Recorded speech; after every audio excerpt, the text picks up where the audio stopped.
Hello friends, welcome back to my channel. आज हम बात करने वाले हैं एयर रेफ्रिजरेशन सिस्टम। जैसे कि हम पिछले वीडियो में आपको बताए थे कि बुलंग बेल कॉलम साइकिल के बारे में, इसका पूरा डेरिवेशन और प्रोसेस सब कुछ। आज हम बात करते हैं एयर रेफ्रिजरेशन सिस्टम के बारे में। इसे हम एक और नाम से जानते हैं, एयरक्राफ्ट रेफ्रिजरेशन सिस्टम से। In this air is use है रिफ्रिजरेंट। इसमें जो है एयर जो है यूज़ करते हैं रिफ्रिजरेंट के फॉर्म में, क्योंकि जो एयर होता है वो इसमें कोई कॉस्ट भी नहीं होता है, एयर में फ्री अवेलेबल हो जाती है। और सबसे पहली बात कि ये हल्की होती है और कोई भी रेफ्रिजरेंट से बहुत हल्का होता है, लाइट वेट होता है, तो इसे हम सिंपली यूज़ कर लेते हैं। तो हम यही सब कहानी लिखे हैं, आप ये सेमेस्टर में लिख लीजिएगा वीडियो पुश करके। अब इसका मेरिट जैसे बोले तो इसका मेरिट क्या है, एयर इज इजीली अवेलेबल, ये जो हम आपको बताएं, and there is no cost of refrigerant. The air is non toxic and non inflammable. The leakage of air is in small amount is tolerable. The air is light, ये भी तो हम आपको बता चुके थे। The air is chilled. The chilled air is directly use for cooling. Air को directly use कर सकते हैं क्योंकि एटमॉस्फेयर में अवेलेबल है वेरी हग अमाउंट में, तो हम इजीली यूज़ करते हैं, इसका कोई कॉस्ट भी नहीं लगता। तो इट हैज़ इसका डीमेरिट क्या है, it has low coefficient of performance. The rate of air circulation is relatively large. अगर आप इतना ही सिर्फ मेरिट और डीमेरिट लिख लेंगे तभी आप 7 मार्क्स में पा जाएंगे, और इसका जो मेथड होता है, प्रोसेस, ये सब तो आपको लिखना ही पड़ेगा। तो अब हम इसका देखते हैं, method of air refrigeration system. The various method of various refrigeration system use for air. इसके कौन कौन से मेथड है जो एयर करते हैं। पहला क्या है, सिंपल एयर कूलिंग सिस्टम। इन सब के बारे में अभी हम आपको बाद में एक्सप्लेन करने वाले हैं। इसके बाद पहले ये देख लीजिए, इसके हम 5 मेथड होते हैं। Simple air cooling system, sorry 4 ही होते हैं ये तो। Simple air cooling system, boot stop air cooling system, reduce ambient air cooling system और रीजनरेटिंग एयर कूलिंग सिस्टम, ये सब इसके मेथड है एयर रेफ्रिजरेशन सिस्टम के। अब हम बात करते हैं सिंपल एयर कूलिंग सिस्टम। इसमें मेनली 4 प्रोसेस होते हैं। आप एयर रेफ्रिजरेशन सिस्टम में भी देखे थे, उसमें भी 4 प्रोसेस है, तो इसमें भी 4 प्रोसेस हो गए। द मेन बस इसमें क्या है, डिवाइस कुछ एक्स्ट्रा ऐड कर देते हैं या फिर मॉडिफाई कर देते हैं तो इसके मेथड बन जाते हैं, और 4 प्रोसेस तो सब में सेम ही होगा। तो इसमें पहला कंपोनेंट क्या होगा, main compressor, heat exchanger, cooling turbine, cooling air fan. ये आपको दिख रहा होगा, यहाँ पे क्या, ये एयर इनलेट है, यहाँ से एयर कम हो रही है, तो ये 1 से 2, मतलब ये क्या है, ये रैम एयर है, यहाँ पे रैम एयर है। फिर यहाँ से 2 से क्या, कंप्रेसर में इंटर कर रही है। कंप्रेसर से ये कहाँ, यहाँ एक लगा छोटा से कंबक्शन चैम्बर। फिर कंप्रेसर की वजह से, टरबाइन की वजह से कंप्रेसर चलता है, तो इसमें कंप्रेस होता है क्या, एयर हमारा। इसमें कंप्रेसर में क्या होता है कि जो हमारा प्रेशर होता है हाई हो जाता है, टेम्परेचर भी हाई हो जाता है।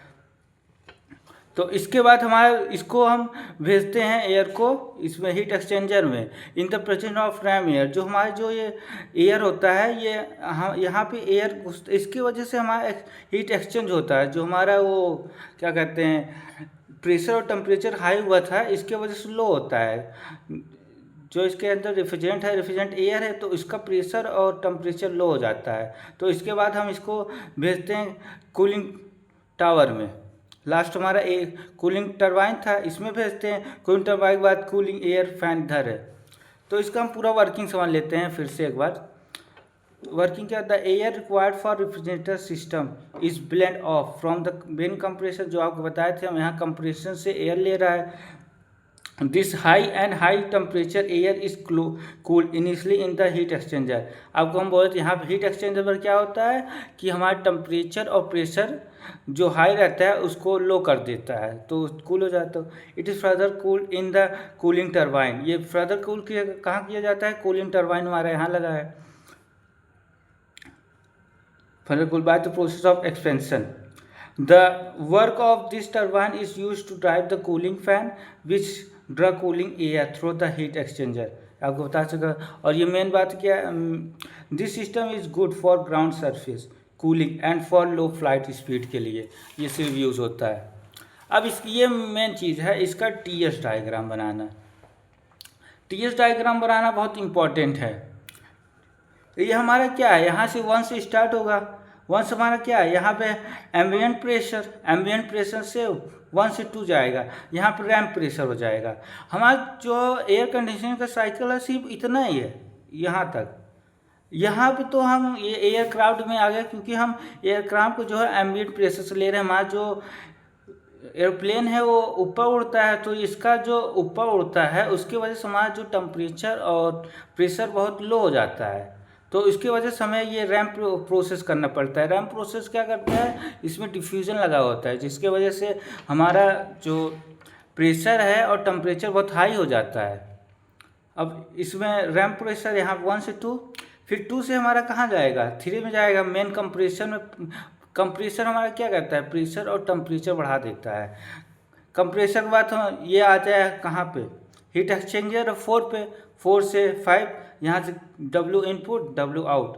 अब इसका प्रोसेस समझ लेते, देखो 1 से 2 कौन सा प्रोसेस हो रहा है, रैमिंग प्रोसेस, और 2 से 3 compressor process, isentropic compressor process, और 3 से 4 हमारा हो गया क्या, कूलिंग प्रोसेस, और 4 से 5 ये 4 से 5 हमारा आइसेंट्रोपिक एक्सपेंशन प्रोसेस, और 5 से 6 वही रेफ्रिजरेटर प्रोसेस। अब इसका हम आप बचपन से मतलब बहुत पहले से COP पढ़ते आए हैं। COP क्या होता है normally, refrigerator effect upon work input. Refrigerator effect कहाँ पे होगा, यहीं पे होगा, 5 से 6 यहीं तो हमारा रेफ्रिजरेटर होगा। Q in refrigerator upon work input कहाँ हो रहा है, 2 से 3। ये जो हमारा जो रैम है आप देख रहे हैं, ये कोई भी वर्क इनपुट नहीं कर रहा है, सिर्फ इसमें एक्सचेंज हो रहा है। तो वर्क इनपुट, तो रेफ्रिजरेटर इफेक्ट क्या होगा, MSCPA फॉर्मूला आप पढ़े होंगे बचपन से, क्या PV = MRT MR delta T। तो उसी फॉर्मूले से बेस है क्या, MCP क्या, तो ये क्या है रेफ्रिजरेटर पर, मतलब Q in T6 - T5 work input, और वर्क इनपुट कहाँ पे हो रहा है, कंप्रेशन में, तो MCP T3 - T2। अब इसमें हम क्या कंप्रेशन में कहाँ है, कंप्रेशन में हम लगाएंगे ये जो रैमिंग प्रेशर है, रैमिंग प्रोसेस में हम इसमें लगाएंगे steady flow equation. Rhyming process में लगाएंगे, क्या होगा, मतलब जो इतना निकल रहा है उतना आउट होगा, मतलब E in मतलब energy in upon = energy out, दोनों इक्वल होगा। तो आप स्टेडी फ्लो इक्वेशन में पढ़े होंगे H1 V1 square upon 2 + GZ1 + Q H2 + V2 square upon 2 GZ2 + W। तो इसमें वर्क इनपुट हो नहीं रहा है, इसमें रैमिंग प्रोसेस में ना वर्क इनपुट हो रहा है, ना कोई मतलब हीट दिया जा रहा है, ना मिल रही। तो हीट = 0 एंड वर्क इनपुट 0, और दोनों सेम पोटेंशियल पे है, तो पोटेंशियल डिफरेंस दोनों के 0, और काइनेटिक एनर्जी 0 होगा, कोई चेंज नहीं हो रहा है। तो इसमें बचे क्या, H2 = H1 + V1 square by 2। अब H2 क्या होता है हमारा, H2 होता है CP × HT2। फॉर्मूला ये आप पढ़े होंगे, एंथैल्पी = क्या होता है, CP × T। तो इसमें क्या H2 है, तो मतलब CP था T2, फिर T1 + V1 स्क्वायर बाई, यहाँ पर जो CP था डिवाइड कर दिया 2CP। अब ये क्या आ गया, और हम एक और फॉर्मूला पढ़े थे कि मैक नंबर हमारा होता है velocity upon speed of sound in air. तो वेलोसिटी अपॉन, तो यहाँ V1 स्क्वायर था, वेलोसिटी का फॉर्मूला लिख दें, V = हो जाएगा MC, तो हो गया M square upon C square upon 2CP। और एक और फॉर्मूला पढ़ाए थे कि C = speed of sound = √RT। तो यहाँ भी उसकी CP की वैल्यू रख दिए हम, C की वैल्यू रख दिए, तो क्या हो गया, ω/RT अपॉन 2CP। अब 2CP के फॉर्मूला पढ़े थे हम लोग कि CP बराबर होता है γR अपॉन γ-1। तो अब इसमें सीपी की वैल्यू रख दिए, सीपी को वैल्यू रखने के बाद ओवरऑल ये आ गया। तो अब ये सॉल्व करके देख लेंगे, ईजी है बहुत ज़्यादा, कुछ हार्ड नहीं है इसमें। ये तो हमारा बात हो गई एंड आइडियल कंडीशन में।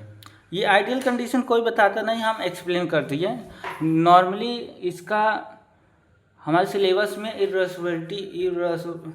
इरिवर्सिबल वाला ही आएगा, तो हम ये आपको समझाने के लिए बता दिए कि आइडियल कंडीशन में कैसे होता है। अब हम बात करते हैं इरिवर्सिबल में, वही प्रोसेस है, बस थोड़ा चेंज है कि इरिवर्सिबल में ये इरिवर्सिबिलिटी आ जाती है, उसमें कुछ लॉसेस आ जाते हैं, हमारे काउंट हो जाते हैं। और हमारा आइडियल कंडीशन में क्या है, कोई भी लॉसेस नहीं है, सिर्फ जो सोच लेते हैं वही बन जाता है। अब हम बात करते हैं इरिवर्सिबल में क्या है कि हमारा एम्बिएंट प्रेशर तो वही रहेगा सेम टू सेम, और जो हमारा ये कंप्रेशन प्रोसेस था, सॉरी रैम प्रेशर जो है, इरिवर्सिबिलिटी ऐड होने के बाद क्या, रैम प्रोसेस हमारा 1 से 2 1 हो जाएगा। आइडियल रैम क्या होगा 1 से 2, और रैम प्रोसेस हमारा 1 से 2 1। फिर इसके बाद हमारा आइसोट्रोपिक कंप्रेशन है। आइडियल हमारा क्या था 2 से 3 था, यहाँ से 2 से 3 था, और पर हमारा जो एक्चुअल है, मतलब जिसमें इरिवर्सिबिलिटी ऐड कर दिया 2 1 से 3 1। साइकिल सेम है, बस थोड़ा डिफरेंट है, आप समझ लीजिएगा थोड़ा, आपको समझ में आ रहा होगा। और हमारा कांस्टेंट प्रेशर हीट रिजेक्शन 3 1 से 4 है, 3 1 से 4, और उसमें क्या था 3 से 4 था। और ऐसे हमने एक में लिख दिया, आप सिर्फ एक्चुअल लिखिएगा, तो हमने आपको समझाने के लिए दोनों एक साथ में लिख दिया है। और 4 से 5 हमारा आइसेंट्रोपिक एक्सपेंशन, ये और आइडियल के लिए है। अगर एक्चुअल देखें तो एक्चुअल एक्सपेंशन प्रोसेस 4 से 5 और रिफ्रिजरेशन प्रोसेस, मतलब यहाँ पे हमारा क्या मिलेगा, रिफ्रिजरेट इफेक्ट, ये क्या है 5 से 6, और यहाँ पे क्या हो गया, मतलब ये केबिन प्रेशर है ये। और इसमें एक बात याद रखिए कि यहाँ पे हमारे चार प्रेशर मिलेगा। ये प्रेशर क्या है, एम्बिएंट प्रेशर है, और यहाँ पे हमारा क्या है, रैम प्रेशर है, और यहाँ पे हमारा कंप्रेसर प्रेशर है, और इसमें यहाँ पे कैबिन प्रेशर है। तो इसका भी वही COP हो जाएगा क्या, रेफ्रिजरेटर इफेक्ट अपॉन 1 की report, same to same COP। तो इसमें क्या रेफ्रिजरेटर इफेक्ट क्या है, यहाँ पे है T6 से -T5 और वर्क इनपुट हमारा कंप्रेशन में होता है, तो यहाँ पे क्या T3 से -T2। ये हमारा सिंपल एयर कूलिंग सिस्टम है। अब हम बात करते हैं बूट स्ट्रॉप एयर कूलिंग सिस्टम। ये भी सिंपली बस उसमें थोड़ा सा boot strap type of business system mostly use in transport type aircraft. इसमें ये सिर्फ यूज़ करता है सिर्फ मतलब एक सामान को एक जगह से दूसरी जगह ले जाने के लिए, पैसेंजर के लिए नहीं है। पर ये जो सिंपल वाला था इसमें मतलब फ्लाइट होती हैं उसमें यूज़ होता है, पर ये सिर्फ ट्रांसपोर्ट करने के लिए यूज़ होता है। इसमें पढ़ते हैं the cooling system was two heat exchanger. इसमें तो है 2 हीट एक्सचेंजर है, हीट एक्सचेंजर 1, हीट एक्सचेंजर 2, पर उसमें जो है सिंपल में हमारा एक ही हीट एक्सचेंजर था। 2 heat exchanger instead of 1 and a cooling turbine drive a secondary compressor instead of cooling fan। वही आपको हम बताए थे, इसमें भी वही है क्या, कंप्रेसर यहाँ लगा है, ये कंप्रेसर है, ये टरबाइन है। टरबाइन क्या कर रही है, कंप्रेसर को चला रही है, क्योंकि कंप्रेस करना है एयर जो है, इसको टेम्परेचर और प्रेशर और टेम्परेचर बढ़ाने के लिए एयर को कंप्रेस कर रही है compressor. The air taken from the main compressor is first cooled by the RAM air in first heat exchanger. वही उसमें जिसमें सिंपल में भी हमने बताया था क्या, पहले इसमें आता है हीट एक्सचेंजर में, पहले इसमें कूल हो जाता है, किसके वजह से, रैम एयर की वजह से। वही चीज़ इसमें भी हो रहा है कि कंप्रेसर से प्रेशर और टेम्परेचर हाई हुआ, फिर यहाँ हीट एक्सचेंजर में लाए, इसको प्रेशर और टेम्परेचर कम करने के लिए हम हीट एक्सचेंजर लाए, फिर जो रैम से एयर लिए। रैम की एयर क्या है, इसके कंपेयर में इसका टेम्परेचर और प्रेशर कम है। तो आप तो जानते हैं कि फ्लो हमेशा क्या होता है, हाई टू लो होता है, तो इसका कम है, तो इसमें हम इसका एयर एग्जिस्ट कर मतलब इंटर कराते हैं, तो इसका पूरा हीट एनर्जी ले लेता है, तो इसमें प्रेशर और टेम्परेचर कम हो जाता है। तो इसमें भी आप साइकिल में देख लीजिए, जो इसका टेम्परेचर है T3 डैश का, T3 डैश का जो टेम्परेचर है और ये T4 का टेम्परेचर कम है। ये है T3 डैश और ये T4 है। ग्राफ से भी दिख रहा है हमारा टेम्परेचर कम हो गया। This cooled after compression in the secondary compressor is sent to the secondary heat exchanger। अब जब इसका कम हुआ तो हम दोबारा इसमें कंप्रेशन में मतलब इंटर कराते हैं एयर को, फिर इसके बाद हम दूसरे हीट एक्सचेंजर में लाते हैं, sent to secondary heat exchanger where it is again cooled by the RAM air before passing to the turbine। फिर इसके बाद ये दोबारा वही कूल होता है।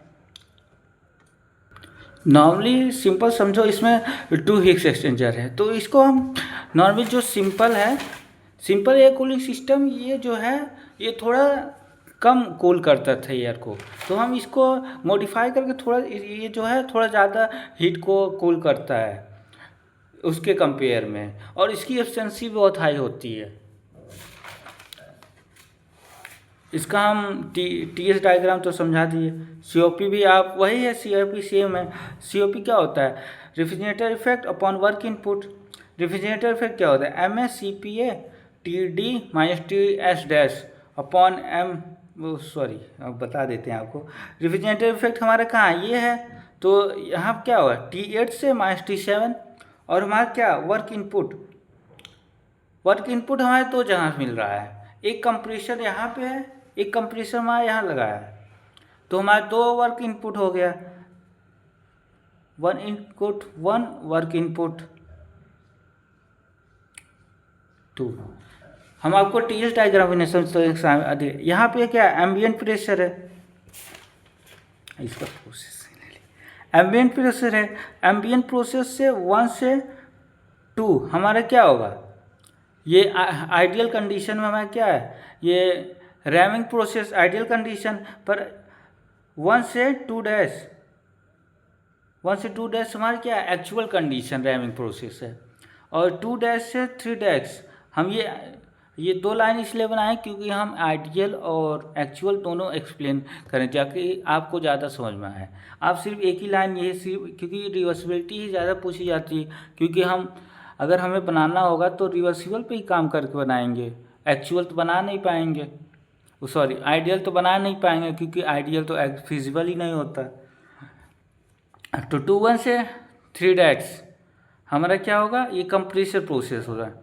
यहाँ पे एक कंप्रेशन प्रोसेस मतलब 1 की इनपुट, और फिर हमारा यहाँ क्या है पहला हीट एक्सचेंजर पहला 3 डैश से 4 ये हमारा पहला हीट एक्सचेंजर है, और फिर यहाँ हमारा क्या है दूसरा कंप्रेसर जो हम लगाए थे, यहाँ भी 1 इनपुट होगा। 4 से 5 डैश ये हमारा क्या है दूसरा कंप्रेसर। फिर ये हमारा यहाँ पे हीट एक्सचेंजर दूसरा वाला जो ज़्यादा कूल करता है। फिर हमारा 6 7 ये देखिए 6 7 हमारा क्या है कूलिंग टावर है, जो एक्सपेंशन भी बोल सकते हैं आप, कूलिंग टावर है, एक्सपेंशन डिवाइस भी बोल सकते हैं, एक्सपेंशन लगा है कूल करने के लिए। 6 7 कूलिंग है। फिर इसके बाद हमारा केबिन प्रोसेस हो गया। 7 से 8 मतलब केबिन में प्रेशर मतलब डायरेक्ट जहाँ पे मतलब लोग रहते हैं वहाँ पे ये इसको ज़्यादा कूल करने के लिए ऐसे बनाया क्योंकि ये ट्रांसपोर्टिंग करना है, मतलब हाई वेट लोड उठाएगा, तो जो हमारी मशीनें हैं हीट ज़्यादा निकालेंगे, तो उसको कूल करने के लिए इसमें 2 इंजन लगाया गया कि जल्दी से कूल हो जाए, जो हमारी मशीनें जल्दी ख़राब ना हो। अब देखिए हमने इसमें 2 पढ़ा चुका हूँ, सिंपल एयर कूलिंग सिस्टम और port stop air cooling system. अब हम इसके बाद हम वीडियो लेक्चर लेकर आएंगे reduced ambient air cooling system and regenerative air cooling system. ज़्यादा लंबा तो वीडियो नहीं, हम इसी में बता देते हैं कि रिड्यूस्ड एयर, ये देखिए ये क्या है रीजनरेटिव एयर कूलिंग सिस्टम।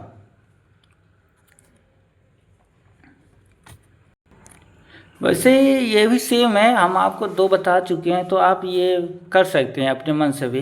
तो आप ये देख लीजिए, आप कर लीजिएगा, क्योंकि अगर नहीं समझ में आएगा तो कमेंट बताइएगा, ये भी हम बता देंगे। इसका टीएस डायग्राम ये है, वही सेम बना है, 1 से 2 रैमिंग प्रोसेस, फिर 2 डैश से 3 1 से। ये क्या है, रीजनरेटिंग एयर कूलिंग सिस्टम, जो सिंपल हमारा था, सिंपल एयर कूलिंग सिस्टम का मॉडिफाई करके इसे बनाया गया है, रीजनरेटिंग एयर कूलिंग सिस्टम का। वही यहाँ कंप्रेसर लगा है, हीट एक्सचेंजर, फिर एक्सपेंशन है, फिर यहाँ कैबिन कैबिन ये देखिए एम्बिएंट प्रेशर है, यहाँ पे रैमिंग प्रेशर, और ये हमारा क्या कंप्रेशन प्रेशर है, और कैबिन प्रेशर है। और ऐसे ही हमारा क्या reduce ambient air cooling system है, reduce ambient air cooling system, same to same वही हमारा कंपोनेंट सेम है, 4 ही कंपोनेंट लगेगा, कभी ज़्यादा मतलब 2 लगा दे रहे हैं, कभी 1 लगा दे रहे हैं, बस उसी में चेंजेस है, और सब सेम है। आप इजीली समझ भी सकते हैं कि क्या है। एम्बिएंट प्रेशर है यहाँ पे, यहाँ भी वही सेम है, क्या यहाँ पे एम्बिएंट प्रेशर होगा, और ये यहाँ पे रैमिंग प्रेशर, कंप्रेसर प्रेशर, और यहाँ पे हमारा कैबिन प्रेशर होगा, जहाँ पे मतलब लोग पैसेंजर रहते हैं, कस्टमर। तो आप सेम साइकिल पे है, 4 कंपोनेंट है। अगर आपको नहीं समझ में आएगा तो हम बताइएगा, एक्सप्लेन कर देंगे कमेंट करके कि इसका वीडियो एक्सप्लेन चाहिए। वैसे भी आप ये 2 समझा चुका हूँ, तो ये आप मतलब समझ सकते हैं। अगले वीडियो में हम लेकर आएंगे vapour compressor refrigeration system, VCR, इसके पूरा प्रोसेस, और साथ में साइकिल भी सब कुछ लेकर आएंगे। तो थैंक यू फॉर वाचिंग। अगर आपको ये वीडियो अच्छी लगी होगी तो लाइक करना, सब्सक्राइब करना ना भूलें। Thank you for watching. मिलते हैं नेक्स्ट वीडियो में। अगर आपको कुछ ना समझ में आए तो कमेंट करिएगा, तो इसका हम शॉर्ट मतलब छोटा छोटा लेक्चर लेकर आएंगे। और आप लोग कमेंट कर दीजिएगा कि कैसे पढ़ाए हैं। अगर आप कमेंट करेंगे तो हमें भी अच्छा लगेगा कि हाँ आगे वीडियो बनाना चाहिए कि नहीं इस पर।